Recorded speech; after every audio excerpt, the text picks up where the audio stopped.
జాతీయ అవయవ దాన దినోత్సవం సందర్భంగా శనివారం ఇండియన్ రెడ్ క్రాస్ సొసైటీ ఆధ్వర్యంలో నంద్యాల ప్రభుత్వ డిగ్రీ కళాశాలలో రెడ్ క్రాస్ జిల్లా చైర్మన్ దస్తగిరి పర్ల ఆధ్వర్యంలో కళాశాల వైస్ ప్రిన్సిపల్ డాక్టర్ శైలజ పర్యవేక్షణలో ఏర్పాటు చేసిన అవయవ దానంపై అవగాహన సదస్సు మరియు అవయవ దానంపై అంగీకార పత్రాల సేకరణ కార్యక్రమం నిర్వహించడం జరిగింది. కార్యక్రమానికి ముఖ్య అతిథిగా జిల్లా రెవెన్యూ అధికారిని పద్మజ హాజరు కాగా జిల్లా వైద్య విధాన పరిషత్ కోఆర్డినేటర్ డాక్టర్ జఫరుల్లా, డాక్టర్ గెలివి సహదేవుడు, ఐఎంఏ నంద్యాల అధ్యక్షురాలు డాక్టర్ వసుధ, కళాశాల ఎన్ఎస్ఎస్ ఆఫీసర్ డాక్టర్ రామలింగారెడ్డి తదితరులు పాల్గొన్నారు. డిఆర్ఓ పద్మజ, వైద్యులు, Red Cross society chairman Dastagiri పర్ల మాట్లాడుతూ యువత సామాజిక దృక్పథం కలిగి ఉండాలని, అవయవ దానంపై సమాజాన్ని చైతన్యపరిచేందుకు కృషి చేయాలని విద్యార్థులకు పిలుపునిచ్చారు. నేత్రదానం చేయడం వల్ల ఇద్దరికి చూపు వస్తుందని, అలాగే అవయవ దానం ద్వారా 8 మందికి కొత్త జీవితాలను ప్రసాదించవచ్చునని తెలిపారు. ఇటీవల కాలంలో అవయవ దానంతో పాటుగా టిష్యూ అనగా కణజాలం కూడా అవసరమైన వారికి దానం చేసి ఆదుకుంటున్నారని పేర్కొన్నారు. ప్రతి ఒక్కరూ కూడా తమ బంధువులలో, తమ గ్రామాలలో సాధారణంగా చనిపోయినప్పుడు నేత్రదానానికి ప్రోత్సహించాలని, అలాగే బ్రెయిన్ డెడ్ అయిన వారి నుండి మాత్రమే అవయవాలను సేకరించవచ్చునని తెలిపారు. 2014 నుండి గుండె మార్పిడి ఆపరేషన్ విజయవంతంగా నిర్వహించినప్పటి నుండి మన దేశంలో అవయవదాన అవగాహన దినోత్సవాన్ని జరుపుకుంటున్నారని తెలిపారు. అవయవ దానంపై చైతన్యపరిచే కార్యక్రమాలను జిల్లా వ్యాప్తంగా వివిధ కళాశాలలో ఏర్పాటు చేస్తామని ఇండియన్ రెడ్ క్రాస్ సొసైటీ అధ్యక్షుడు పేర్కొన్నారు. ఎవరైనా స్వచ్ఛందంగా నంద్యాల జిల్లాలో నేత్రదానం కానీ అవయవ దానం కానీ చేదరిచిన వారు రెడ్ క్రాస్ సంస్థను సంప్రదించవచ్చునని తెలియజేశారు. కార్యక్రమంలో విద్యార్థులు పాల్గొన్నారు. పొద్దున్న లేచినప్పటి నుంచి మనం ఎంతో జాగ్రత్తగా మన కళ్ళని కానీ, మన జుట్టుని కానీ, మన మిగతా భాగాల్ని కానీ మనం ఎంతో జాగ్రత్తగా పోషించుకుంటూ వస్తాం. అటువంటప్పుడు మనం రక్తదానం చేయాలి అంటే, అవయవదానం చేయాలి అంటే ఒకసారి మనం ఊహించుకుంటాం, మనం లేకపోతే ఎలా ఉంటాం అనేది ఊహలోకి వస్తుంది. వచ్చిన వెంటనే ముందుగా భయం వేస్తుంది. కానీ మనము ఆలోచించాల్సింది ఏంటంటే, ఇవన్నీ మనం చూడం. మన ప్రాణం పోయాకే ఈ అవయవాలను తీసుకుంటారు, అవి వేరే వాళ్ళకి పెడతారు.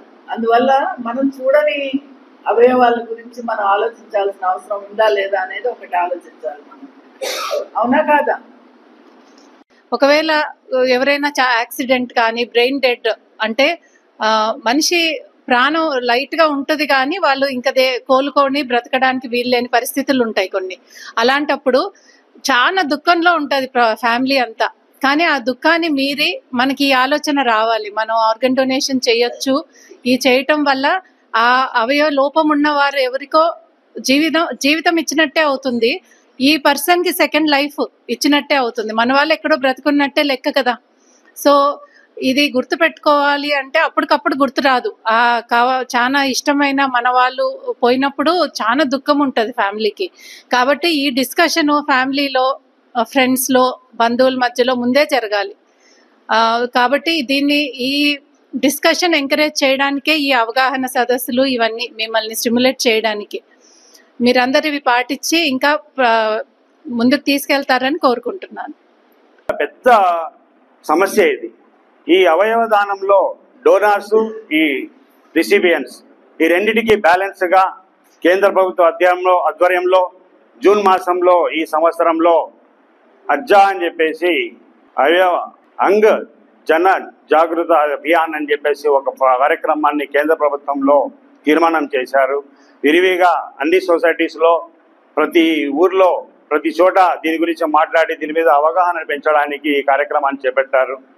దీనిలో మనము బ్రతికుండగా చేయొచ్చు అవయవ దానము, చనిపోయిన తర్వాత చేయొచ్చు. బ్రతికుండగా చేస్తే మనకు ఒక ఛాయిస్ ఉంటుంది. మనం ఎవరికి దానం ఇస్తున్నారో ఆ క్యాండిడేట్ని మనం సెలెక్ట్ చేసుకునే అవకాశం ఉంటుంది. చనిపోతే మన అవయవ దానం మనం ప్లెడ్జ్ చేసి రాసిన తర్వాత ఎవరికి పోతుందో తెలియదు.